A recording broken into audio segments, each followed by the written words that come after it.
आज आपण मुंबईच्या जोगेश्वरी येथील हिंदू हृदय सम्राट बाळासाहेब ठाकरे ट्रॉमा केअर हॉस्पिटलला आहोत। हे हॉस्पिटल जेव्हापासून सुरू झालं तेव्हापासून हे सर्व जे मागे बसलेले कर्मचारी आहेत त्या ठिकाणी काम करतात। पूर्वी संस्थांना कामं दिली जायची की तुम्ही कामगारांचं पेमेंट करा, नंतर ठेकेदार आले आणि आता जे ठेकेदार आलेले आहेत त्या ठेकेदारांना महापालिकेचे अधिकारी, स्पेसिफिकली उघाडे नावाचे जे अधिकारी आहेत त्यांच्या हातामध्ये हे सर्व डिपार्टमेंट असतं। यांनी गेल्या अनेक दिवसांपासून त्यांच्या जी बिलाची फाईल असते ती सँक्शन केलेली नाही आहे आणि त्यामुळे कामगारांचं 4 महिन्याचं आज पेमेंट थकलेलं आहे। याच्यामध्ये वॉर्ड बॉय आहेत, सफाई कामगार आहेत, सगळे आहेत। असाच प्रकार कुपर हॉस्पिटलला देखील झाला होता। त्या ठिकाणी देखील आपण आवाज उठवला होता। तिथे देखील हीच परिस्थिती होती। तिथे तर कामगारांना 6 महिन्याचे पगार मिळाले नव्हते आणि आजही मिळालेले नाही आहे। तिथे स्वच्छता बिलकुल होत नाही आहे का? कारण कामगार नाही आहे।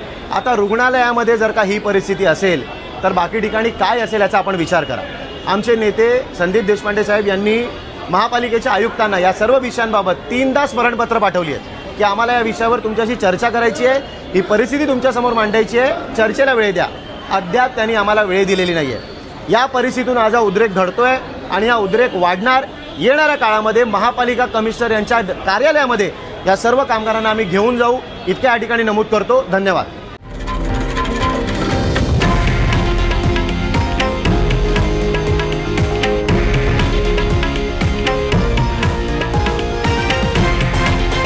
हे आहे देशातील नंबर 1 न्यूज नेटवर्क आणि आपण पाहत आहात TV9 मराठी, एकमेव।